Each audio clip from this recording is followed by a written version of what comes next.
international media on what has been taking place in the West Kingston communities and its environs, but yet still no dollar figure has been placed on this massive operation. Reporting for CVM News, I'm Fabia Phillips-Lawrence. Thanks, Fabia. Now, meanwhile, human rights group Amnesty International is calling for a thorough investigation into the deaths of dozens of people during the West Kingston operation. Deputy Director of Amnesty International's Americas Program, Kerry Howard, said while the Jamaican police have a duty to maintain law and order, the attribution of extraordinary powers to the security forces may lead to human rights violations. Amnesty also points to what it says is the small number of firearms seized compared with the number of people killed. The group is also concerned about reports that more than 500 people have been detained since the state of emergency was introduced. There's disbelief and a demand for answers in Upper Kirkland Heights, St. Andrew, after the early morning killing of 63-year-old Keith Clarke during a joint police-military operation believed to have been targeting Christopher Coke. Persons close to Mr. Clarke are wondering how he could have been linked to the reputed Don, and they want a thorough investigation. Irvin Forbes has more. Although it was warm in Red Hills Thursday in daylight, it was red hot hours before. Here's a small sample of what resounded through the hills.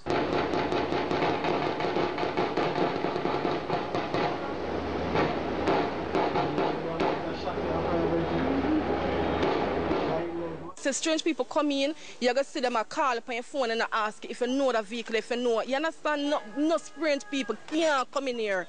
So this is supposed to happen in that area here. I can't believe it. Coming like me the Vietnam. The way they shot them and the bomb them a drop. Coming like a Vietnam with them. I couldn't believe so already it's me there. Residents estimate the gunfire lasted over an hour and they expected numerous fatalities. But in the end, Keith Clarke, a partner in an accounting firm, was the only confirmed death. His wife and one of his daughters were said to be in the house at the time. Another daughter, as well as a nephew and sisters-in-law, later arrived, but soldiers prevented them from going near the house. His brother, Claude Clarke, a former cabinet minister in the Michael Manley administration, was said to be overseas, as distant as the flow of information at the scene. Up to mid-morning, the only official information coming out was a 4-sentence release from the Constabulary Communication Network. 2 of those sentences tell us that 4 members of the JDF were shot and injured in the operation and 1 civilian killed. 1 firearm was recovered during the incident. It's this kind of lack of information up to that point that has angered many relatives and neighbors. Mr. Clarke was a licensed firearm holder.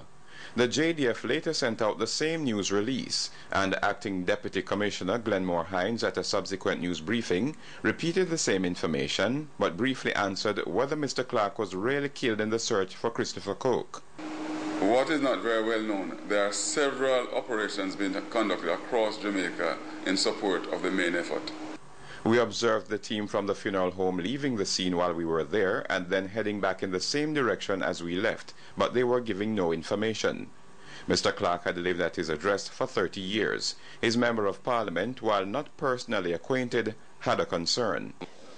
You would think that if the security forces came to your house, that you would be advised and you'd be asked to come out of your house. So it raises a lot of questions, and given the background of the number of persons who have been killed in Tivoli, in relation to the number of guns that have been found, it is a worrying trend that seems to be taking place, and I'm waiting for some answers, because people have been given authority and power, and they will have to be held accountable for how they have used that. Many now await the findings of the Bureau of Special Investigation. Irvin Forbes, CVM News. Opposition spokesman on national security Peter Bunting is keeping alive what he terms government's mishandling of the extradition process, which resulted in the carnage and escalation in violence in the corporate area. As Kingsley Roberts tells us, he also thinks the criminals were tipped off. Nearly 75 confirmed deaths in the West Kingston area and counting, and opposition spokesman on national security Peter Bunting is pointing to what he terms an error in judgment on the part of the ruling JLP. He feels their handling of the process exacerbated the situation, culminating in a deadly standoff and dozens of fatalities. Mr. Bunting thinks the government bungled from the very beginning and divulged too much information. The PNP would not have resisted this request for extradition, it would have gone the normal process where the whole thing would have been secret from the receipt of a request for extradition up to the issuing of the warrant for arrest. That whole process is normally done entirely in secret, so that the subject of the extradition would not be alerted to the fact that an arrest warrant is coming for them.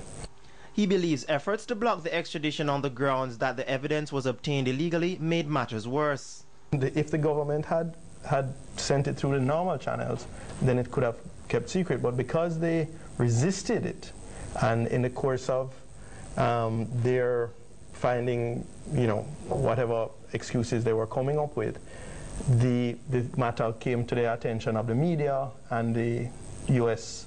grand jury indictment was unsealed.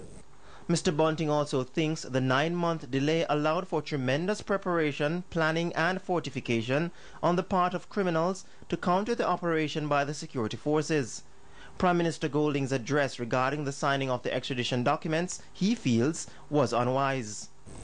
Even up to the time when the Prime Minister spoke, again he telegraphed that we have now decided that sometime in the future the Justice Minister will sign the authority to proceed. Again, I don't think it was useful to telegraph then. It would have been better to have let, even at that 11th hour, the warrant be issued in secret, so that the preparations now could not have gone into high gear, which they did with the erection of these barricades, etc. He maintains that persons who were able to elude capture would not have been able to do so if there was an element of surprise. Kingsley Roberts, CVM News. Portia Simpson Miller Square has become the city's newest market, as vendors from Coronation Market moved there to sell their goods today. But as Kalila Enriquez reports, the move is only temporary, while the KSAC prepares the nearby Majestic Gardens Market to accommodate the vendors. It was the island's largest produce market, but after it was destroyed on Monday, the hundreds of vendors who've sold at Coronation Market for years have been displaced. On Thursday, they descended on the area known as 3 Miles with fruits and vegetables in tow. The entrance to the Hunts Bay police station has become a makeshift market, abuzz with all the activities, sights, sounds, smells and flavors of any other market. But the vendors have already been warned they won't be able to stay here long. We don't know where we're going tomorrow, because they said they're going to move it tomorrow, so we don't know where we're going. So they must send we down there, so when they're done with we down there, so it's the next thing again. But me not go down there, no, me go on my yard, go sit down. Now go down there at all. Why not? No, sir. The vendors fear that it won't be safe at the nearby Majestic Gardens Market, which is currently being cleaned to facilitate them. Since the fire, they feel their options are limited. July 7, when the war out at the time, out here we come sell. So we just come back again, because a long time we didn't have the business to sell, so we must know say either half a 3 we'd have to go or come at 3 Mile. The vendors have lost business since the operation in West Kingston. They've also been unable to retrieve goods they had stored at Coronation Market and want to be allowed back in to get them. But the market remained closed and closely guarded by soldiers Thursday. Meanwhile, on King Street, there were signs that downtown was slowly re-emerging. A few stores opened for business, although many closed early because business was slow. Well, normally downtown King Street leads and then everybody else follows. It's a little less volatile around this side, and so it's important that all the King Street stores open back, which most of them did today. Today seemed quiet, and we all got together, made some phone calls, and decided it would be a good time to open. Higglers too are resurfacing. This area of Orange Street was deserted just Wednesday. Today, signs of life.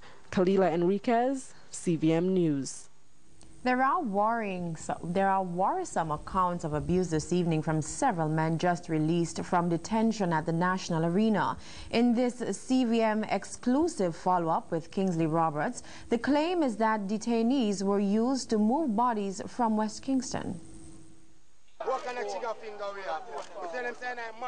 Several irate young men greeted our news team at the temporary detention site. They explained that before